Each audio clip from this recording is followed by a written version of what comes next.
Shalom. ప్రభు పేట మీ అందరికీ shalom, మనందరికీ సమాధానం కలుగునుగాక. ఈరోజు దేవుని వాక్యం ధ్యానిద్దాం. 6వ అధ్యాయము 25వ వచనం 25వ వచనం నుంచి 34 వరకు ఫాస్ట్గా చదువుదాం. అందువలన నేనును మీతో చెప్పినదేమనగా, ఏమి తిందుమో, ఏమి తాగుదుమో, ఏమి ధరించుకుందుమో, మీ ప్రాణమును గూర్చినైనను, ఏమిని ధరించుకుందుమో, మీ దేహమును గూర్చినైనను చింతించుకుడి. ఆహారము కంటే ప్రాణము, వస్త్రమును కంటే దేహమును గొప్పవి కావా? ఆకాశ పక్షులను చూడండి, అవి విత్తవు, కోయవు, కొట్లలో కూర్చుకొనవు, అయినను మీ పరలోకపు తండ్రి వాటిని పోషించుచున్నాడు. మీరు వాటికంటే బహుశ్రేష్ఠులు కారా? మీలో ఎవడను చింతించుట వలన తన ఎత్తును మూరెడు ఎక్కువ చేసుకొనగలడు? వస్త్రములు గుచ్చి మీరు చింతింపనేలా? అడవి పువ్వులు ఎలాగూ ఎదుగుచున్నవో ఆలోచించుడి. అవి కష్టపడవు, ఉడకవో, అయినను తన సమస్త వైభవములతో కూడిన సొలొమోను సహితము వీటిలో ఒకదాని వలనైనను అలంకరింపబడలేదు. నేడుండి రేపు పొయ్యిలో వేయబడు అడవి గడ్డిని దేవుడు అలాగూ అలంకరించిన ఎడల అల్ప విశ్వాసులారా, మీకును మరి నిశ్చయముగా వస్త్రములు ధరింపజేయును గదా. కాబట్టి ఏమి తిందుమో, ఏమి తాగుదమో, ఏమి ధరించుకుందామో అని చింతింపకుడి. అన్యజనులు వీటన్నిటి విషయమై విచారించురు. ఇవన్నీ మీకు కావాలనని మీ పరలోకపు తండ్రికి తెలియను. కాబట్టి మీరు ఆయన రాజ్యాన్ని, నీతిని మొదట వెతకండి, అప్పుడు అవన్నీ మీకు అనుగ్రహింపబడును. రేపటిని గూర్చి చింతించుకుడి. రేపటి దినము దాని సంగతులను గూర్చి చింతించునో. ఏనాటి కీడు ఆనాటికి చాలును. రైట్. దేవుడు ఈ వాక్యాన్ని మన జీవితంలో నెరవేర్చబడాలి. ఏమి తిందుమో, ఏమి తాగుదుమో, ఏమి ధరించుకుందుమో, ప్రతిరోజు మనం చింతించేది వీటి గురించే. ఏమి ధరించుకుందామో, ఏమి తిందుమో, ఎలా నా పరిస్థితి ఇలాగుంది, నా జీవితం గురించి ఇలాగుంది, దేవుడు ఎందుకు నా జీవితాన్ని పట్టించుకోవటం లేదు, ఎందుకు నన్ను పట్టించుకోకుండా దేవుడు విడిచిపెట్టాడు, దేవుడు నాతో మాట్లాడి నాకు సమాధానం ఇవ్వట్లేదు, దేవుడు నన్ను ఎందుకు ఇలాగా వదిలిపెట్టేశాడు అని చెప్పి మనం ప్రతిరోజు ప్రతి క్షణము మనం అనుకుంటూ ఉన్నామా? అయితే దేవుడు అంటున్నాడు, అయితే మీరు మొదటిగా దేవుని రాజ్యాన్ని, నీతిని వెతకండి. ఎప్పుడైతే ఆయన రాజ్యాన్ని, ఆయన నీతిని వెతుకుతామో, రాజ్యాన్ని, నీతిని అనంగా మీరు పరలోకంలో ఉన్నది భూమి మీద నెరవేరునట్లు చేయాలి. అంటే నిత్యము ఆయనను ఆరాధించాలి, నిత్యము ఆయనని పూజించాలి, అనేక మందికి సాక్షిగా నిలబడాలి. ఆయన నీతి అనంగా నువ్వు చేసే ప్రతి పని ఆయన క్రియలతో లేదా నీ క్రియలతో ఆయనకు మహిమ ఉండేలాగున చేయాలి. అటువంటి వాటి గురించి నువ్వు ప్రయాసపడాలి. అటువంటి దేవునికి ఏదైతే ఇష్టమో దాన్ని చేసేవాడిగా నువ్వు ఉన్నట్లయితే దేవుడు అంటున్నాడు, మీరు ఏమి ధరించుకోవాలో, ఏమి తినాలో, ఏమి చేయాలో, మిమ్మల్ని ఎలాగ అలంకరించాలో, మీరు ఈరోజు అష్టడి స్థాయికి మీరు ఉండొచ్చు, కానీ రేపటి దినాన అది నీకు తెలియదు. నీకు ఎలా సంభవిస్తుందో, నేను ఎలాగ ఆశీర్వాదకరంగా మారుతుందో, ఎలాగ దేవుడు నిన్ను హెచ్చిస్తాడో, ఎలాగ దేవుడు నిన్ను కాపాడుతాడో, ఎలా నువ్వు చింతిస్తూ ఉన్నావు.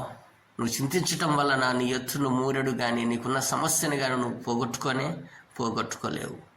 నీ సమస్యను పోగొట్టుకోవాలన్నా, నీ సమస్యను నీ దగ్గర నుంచి విడిపించుకోవాలన్నా, నీకు సమాధానము కావాలన్నా, నీకు సహాయము కావాలన్నా, దేవునితో దగ్గరికి వెళ్ళి ఆయనతో గడిపినట్లయితే, ఆయనతో నువ్వు మొరపెట్టుకున్నట్లయితే, ఆయన చెప్పింది నువ్వు చేస్తున్నట్లయితే, దేవుడు ఖచ్చితంగా నీకు సహాయం చేస్తాడు.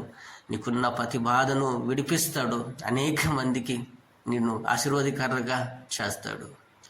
కాబట్టి మనం చేయాల్సింది మనం చేసి దేవుని అడిగినట్లయితే ఖచ్చితంగా ఆయన చేస్తాడు. అలాగే ఆయన ప్రాణమును, వస్త్రమును గూర్చి కంటే దేహమును గొప్పవి కావా? అంటే మీ దేహమును గూర్చి ఆలోచించండి. మీ దేహంలో ఉన్న ప్రతి ఘోరమైన ఆలోచన నుంచి తీసివేయండి. మీ దేహంలో ఉన్న ప్రతి ఘోరమైన ఆలోచన తీసివేసుకున్నట్లయితే అది శ్రేష్టమైనది. అప్పుడు మీ దేహంలో అంటే మీ హృదయంలో దేవుడు ఉండాలి. నీ జీవితంలో ఆశ్చర్యకార్యాలు జరిగించాలి అంటే మొదటిగా నీ హృదయాన్ని పరిపూర్ణంగా దేవుడికి ఇచ్చినట్లయితే నీకు సహాయం చేస్తాడు, కష్టాన్ని నుంచి విడిపిస్తాడు. తన ప్రాణముని వస్త్రమును చూడును విత్తుడు గొప్పవి. అంటే ఆహారము కంటే ప్రాణము, వస్త్రముల కంటే దేహము. ఆహారము కంటే ఏంటంటే ప్రాణము. నీ ఆహారం కంటే నీ ప్రాణము.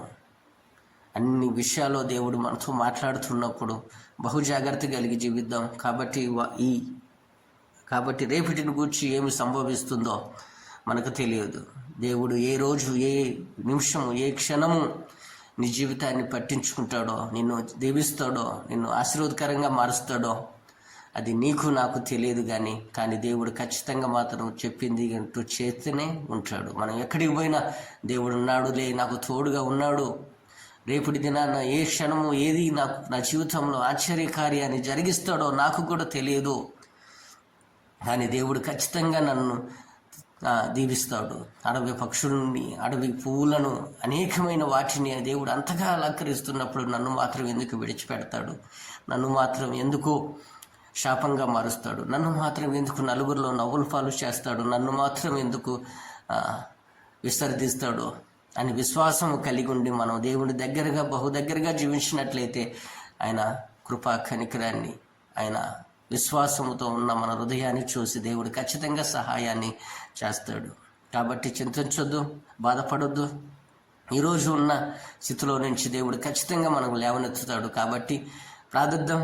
మహాపరిశుద్ధమైన ప్రేమగల మా తండ్రి, నాయన, ఈ వాక్యము ప్రభువా మా జీవితంలో నెరవేర్చబడులాగిన సహాయము దయచేయండి. రేపటి దినాన్ని గురించి నాయన చింతించకుండా, రేపటి దినాన్ని గురించి నాయన మేము ఎంతో వ్యాకుల పడకుండా, అయ్యా ఏ దినము ఏది సంభవిస్తుందో మాకు తెలియదు, కానీ నీకు మాత్రం బహుగా తెలుసు. మమ్మల్ని చూస్తూ ఉన్నావు, మాకేమి ఉందో ఏమీ లేదో, ఏమి ధరించుకుంటున్నామో, ఏమి తింటున్నామో తెలియదు. అయ్యా ఈరోజు ఆకలితో అవలంబించిపోతున్న వారినితో మాట్లాడుతున్నావు. వస్త్రాలు సరిగ్గా వస్త్రాలు లేని వారి గురించి మాట్లాడుతున్నావు.